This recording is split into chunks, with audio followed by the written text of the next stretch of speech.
All right, we are back. Dynasty Trades in 5. I'm Clay. In 5, I'm Shane. We've got 99 videos, and this is going to be a great one. Indeed it is. So we're doing CMC tonight. Let's start off with the trade, guys. So would you take CMC or David Montgomery and a 23 first? Process. Montgomery and the first. That's what that means, people. Scott expects you to know what he means when you've been watching this show for 99 episodes. Process is the pick and the player. Same for you, Shane. You going Monty and the 23 first? Yeah. Look, I can't be the guy that's always telling you to get rid of running backs as they near the age of 26, right? And then when I'm presented with an opportunity to cash out on a running back that's nearing the age of 26 off of multiple injuries, lower body, leg injuries, and then go, oh, hold on to CMC. All right. Well, if you're new to the channel, we do a few different types of shows here. We do individual player shows like we're doing tonight, CMC. We do strategy shows and trade shows where we do rapid fire trade action. So take a peek at the channel, click around at the playlists. We've done 99 shows now. So get lost, do some binging, and obviously let us know if you have any comments. We answer them all. All right, Scott, what do you think about CMC? Yeah, so I think the sour taste is still in people's mouths from McCaffrey last year. You know, he had the injury. You thought he was only going to be out 3 weeks, 4 weeks, and then come back and finish strong. A lot of people actually traded for him after he went down in I believe it was the 3rd week of the season. We went down a Thursday night football game, and people traded for him thinking, hey, he's going to come back. He's going to win my league. I'm getting a 20% discount. And then he really never comes back, and he's just done. And that, now you go into an offseason where everyone anticipates the running backs are going to be replenished in 2023. All the running backs have gotten hurt pretty much over the last 2 years. So where does he fit into that mix? I mean, you're just looking at his career numbers. Now, the caveat is, can he return to his career numbers? Can he return to the pace that he was at in 2019 and 2020 early on? It's going to be hard to get back to that point. But just have to understand that even if you omit his rookie year and this past year, which essentially he had three good games. If you just look at his points last year, like his pace was really good, but he only played 3 games. So I think we do undervalue the fact that, if a running back only plays 8 games, there is some value built into the guys that can play 15 games and 16 games and not 8. Sure. But even career-wise, like even if you count his rookie year, which means his rookie year, he still is at over 23 fantasy points per game for his career. And historically, if you're over 20 points per game, you're in that. This is over the last decade. If you're in like the 20 or more points per game in PPR, you're in that true like difference making range, like the top 3 in a given season. Now, it may not be top 3 in a season. It may be RB1 in a season. But if you're over 20 points per game, that's where you're getting your difference makers. If you're over 22 points per game, that's where you're threatening to be an RB1 in a season. So if you score 24 or more points per game, you're in that like difference making RB1 and overall in a given season range. And he still has that in his range of outcomes. So basically, how much do you want to pay to potentially get 85% of that? Let's just say he drops off a little bit as he ages. Maybe he gets less carries, less touchdowns. But he's still a threat to have, 80, 90 catches in a given season. I still think he's one of the few that we're going to talk about, obviously trades and pivoting and trying to pick up 23 first.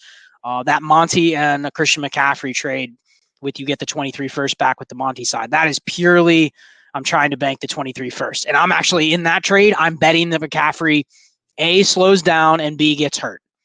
If he only does one of those 2 things, and he stays healthy for 15 games and he's 80% of what he was, he's far better than 90% of the running backs in Dynasty. So I'm still getting like probably 19, 20, 21 points per game, which is difference making. That is, 40% better than the RB2 on your roster. So it's like you're kind of betting that both of those things go negatively. If they both go positively, you'd laugh at that deal. You'd say, I'd buy that all day. If I can get 2 more years of 23, 24 points per game, that's well worth that package. So, if you're going to buy one of these older running backs, probably you still want to shoot for him at the very top, and just depends on how much you want to pay. And like process wise, I want the extra first, but like if I'm going all in and I'm paying something to get a veteran running back, like he's going to be the first one I'm going to knock for. Shane. Yeah, I'm not going to give anyone what they want for Christian McCaffrey. Dude's coming off of, like I just said, two brutal seasons where his legs just gave up on him. His whole lower body just gave up. And maybe that's a function of Carolina playing him on 103% of the offensive snaps for 3 straight years, which is just ridiculous. It was great for fantasy. It was. You know, he had that 3-year stretch where people were talking about him like he was Marshall Faulk, except Marshall Faulk did it over like a 10-year period. It doesn't matter what he does next year. His value is not going to bounce back for a multitude of reasons. The 23 class, because he's going to be 27 next off season. You know, Scott's talking about he could in theory, yes, be a 90, 100 reception guy. I don't think he will be, because that's not generally, you know, we like to think that receiving backs age gracefully, but it tends to be these guys that was their only meal ticket, right? That they were receiving back, so that they continue to be that. Like, I don't know if they'll just use McCaffrey that way. If someone wants to trade me, if someone wants to let me get McCaffrey off him for some 2022 picks, I'm all aboard. I'll give you multiple 2022 picks for him. You could have 105 through 110, all just yours. Take them. 2023, even just a singular one plus something else, I'm not doing it. I'm not doing it. Just play the percentages, trade the old people. Look, 26 is ancient at running back. It's basically, you know, retirement age. Yeah, you get cheap movie tickets. Yeah, you can join the AARP. Yeah.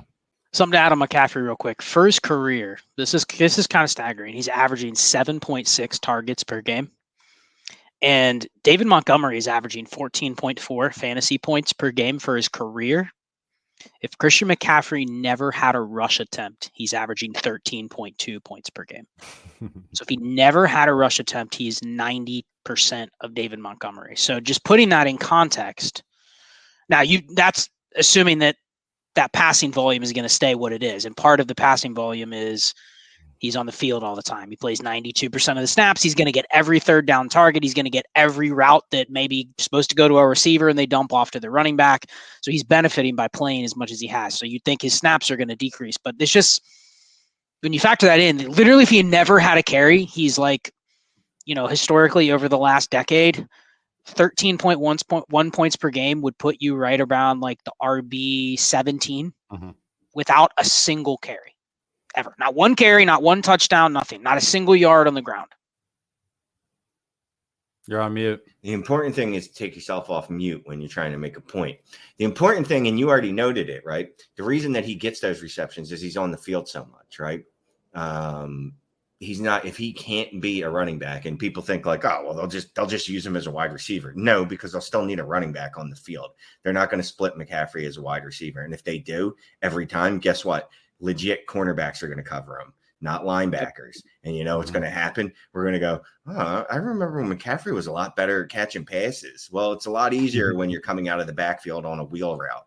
It's easier when you're being split wide, detached from the line, you know, after you lined up in the backfield, because the defense isn't prepared for that. When they know you're a wide receiver and they stick Jalen Ramsey on you because you're their best weapon, McCaffrey's going to get shut down. And I don't mean this to say that like McCaffrey's bad. I think next year he could easily be a running back one. It's just the percentages tell me that it's time to move on from him. It's probably going to be the last year you get to do it, where you get some real high value.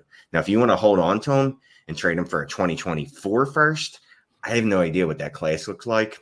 Sure, do it. So which side would you rather have? Would you rather have 106 and the 108 or CMC?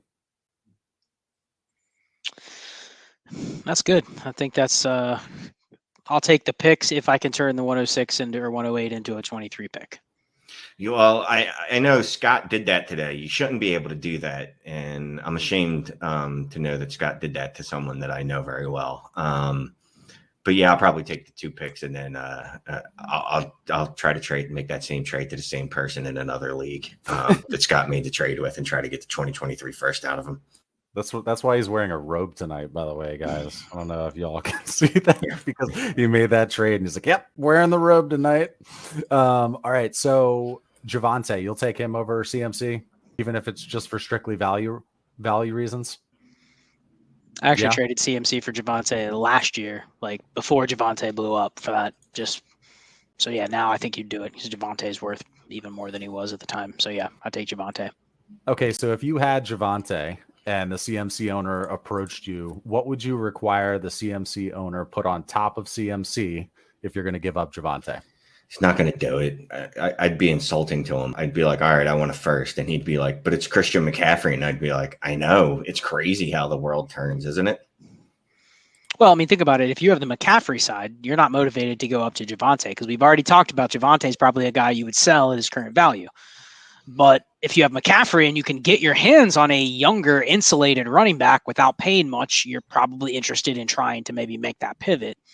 So I think it's got to be something worthwhile. It's got to be me sending you back. It's the old example of like, I'm sending you back 4 quarters and you're sending me back $1 bill. Even though they're fairly equal, I'm still getting like the more convenient piece that helps me more because I can put $1 bill in my pocket instead of having to carry change.